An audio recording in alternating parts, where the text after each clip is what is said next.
This is going to be a trade recap on how I made $9,300.70 today day trading the NASDAQ futures.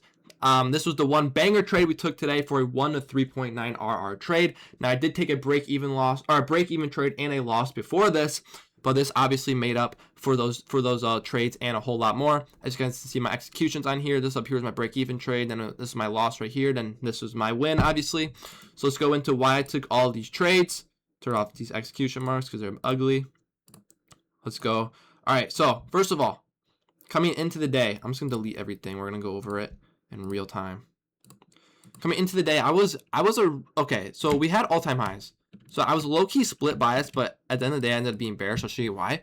So we had all-time highs right here, which obviously we should be bullish to, but if we look down on the 1 hour time frame, this 1 hour gap right here was kind of my condition, and now this closed at 9 a.m. So it happened before market open, but I looked at it like this morning at like 8:30 on my phone. I'm like, okay, if this 1 hour gap gets inversed, then we're going to be short down to these equal lows right here, because these are basically perfectly equal lows. On NQ they were like 1 tick apart, as you guys can see right here, literally like 1 tick. So these are equal lows. On MNQ, they actually were, this low took it out, but I don't care, because on NQ, which is the main, obviously, NASDAQ, they were equal lows. So I was like, okay, this 1 hour gap inverse, we're clearly going to be bearish down to here, and then we're also going to be bearish down to this unfilled 4 hour gap right here. Now, why are we going to be bearish down to this 4 hour gap? Well, first of all, these lows, obviously equal lows are great, but they don't have any crazy significance. Like, they're inside these 50-minute gaps, which is good. So they're 15-minute intermediate lows technically. But if price is going to continue higher back to all-time highs, we're going to come fill this 4 hour gap first. But honestly, we might just dump all the way down to the new week opening gap. So that's why I was bearish down to this 4 hour gap. We're going to have to see some sort of rebalance in this range to continue higher.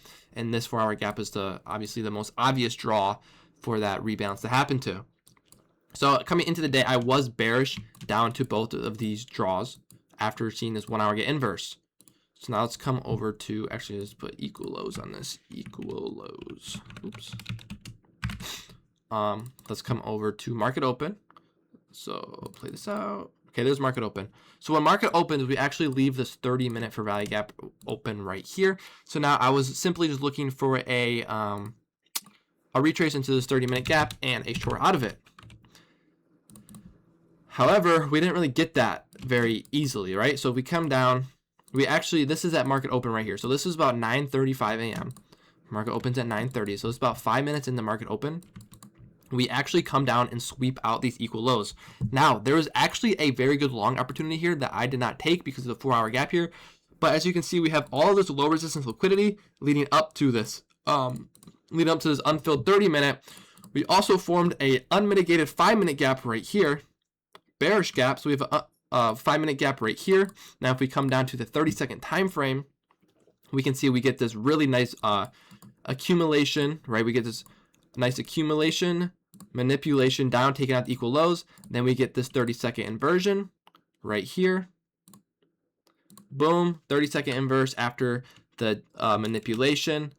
This was a very good entry. Again, I did not take this because of the 4 hour gap below, but this was a great entry. You go break even at the 5-minute gap and then you target the 30-minute gap. But however, this did end up getting break even, as you can see right there.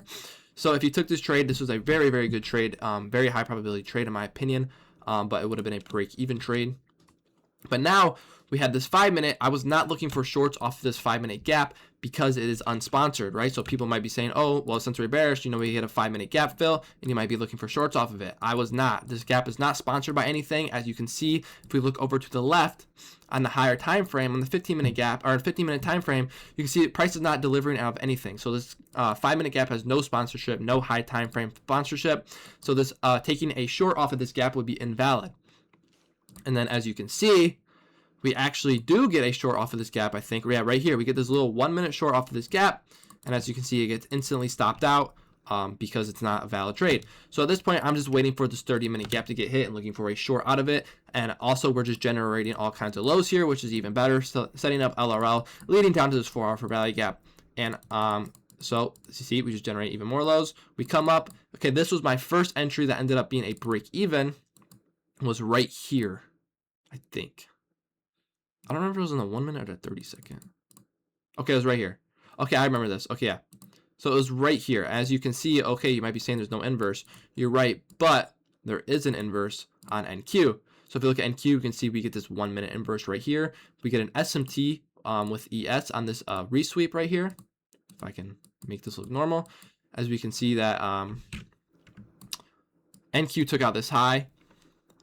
And we can look at ES. ES obviously did not. So we have a SMT, internal SMT. We have all this low resistance liquidity. We get a 1 minute inverse. This was my first trade of the day. And as you can see, I went break even right here. I went break even at this low, unfortunately. Obviously, I wish I didn't now looking back at this. But I went break even here. I got break even. And then, yeah, it definitely... So yeah, it would have been a winning trade if I didn't go break even, but I don't mind going break even there at that internal low. I think that was a good play. Now the loss that I took was actually right after this right here. We had this 1 minute gap right here. This is where my loss was. I took a trade off of this 1 minute inversion. I entered right here, put my stop above this candle right here. And then I was targeting these lows, or I was targeting the 4 hour gap or something, but as you can see, it doesn't matter. We end up getting stopped out on this. Now, I don't think this is a bad trade at all. Maybe a little questionable because obviously this gap took a really long time to inverse. Like this one up here was 100 times better. So maybe after I saw this, I should have just been a little patient because I didn't like this inversion. So yeah, probably not the greatest trade because as you can see, it took 1, 2, 3, 4, 5, 6, 7, 8, 9, 10, 11, 12, 13 candles to inverse this gap. So low-key not a valid trade on my part. But I really was just super confident in all these lows getting hit. So that's why I was fine with taking that. But that was the loss. So now that we took a break-even trade and a loss, at this point, I'm kind of cautious, but I still just have super high conviction in these trades or in these lows getting hit. And now we see we get a little accumulation here. Accumulation. And now we get a little manipulation higher here. Boom. Now what am I looking for? Well, I'm looking for a high time frame sweep. So we have this 5 minute gap right here. This is what I was looking at.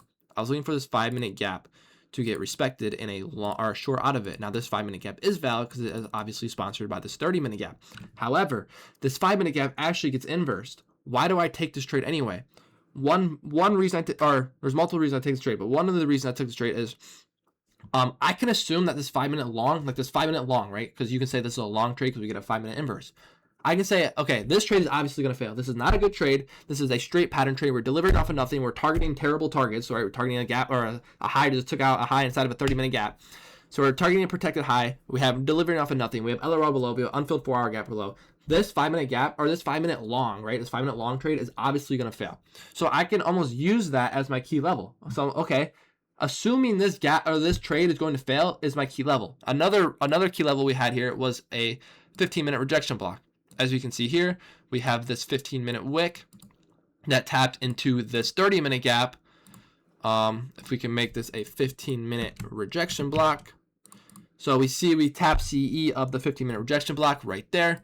So that is another confluence that I had to take this trade. And then we have this 1 minute inverse right here. And again, like look at this structure. What do we have?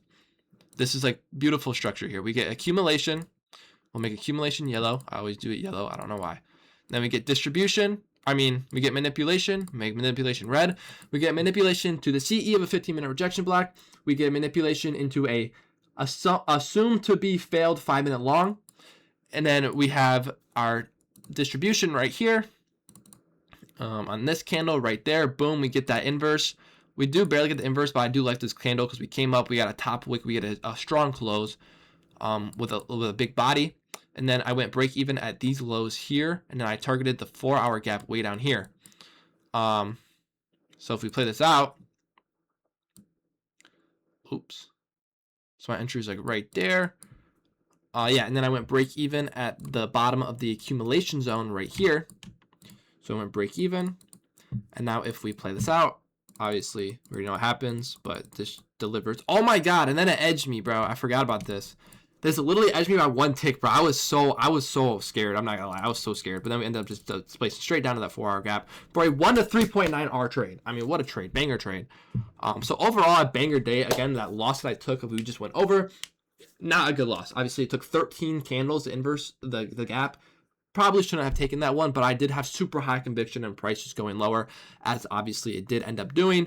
But overall, absolute banger day, huge day, great trade on a 1 to 4R trade. I mean, I very rarely get trades that big, so it's very, very nice to get a trade that big. So yeah, great day. Again, I posted my daily buys in my free Discord every single morning. I posted this trade live as I was taking it in my free Discord. I do these every morning. I post trade ideas in my Discord every single morning. So join up that free Discord. The link will be down in the description. It is completely free. I post my, and then we're at about 90 members right now, I think. Once we get to 100 members, I'm going to be doing 1 to 2 live streams a week. They are live stream day trading. Wait, what am I saying? Daily live stream. So I'm going to be live streaming my trading 1 to 2 times a week once you get to 100 members for absolute free. So make sure you guys are joining that. Straight sauce in there. And yeah, banger day. Let's have another great day tomorrow. Even though tomorrow's FOMC, so we're going to be pretty cautious tomorrow. I probably won't even end up taking a trade, but we will obviously be hopping on the charts to see what we get. But definitely will be cautious tomorrow because of FOMC. But anyway, today was absolute banger day. I hope you guys had a great trading day as well. And yeah, thanks for watching.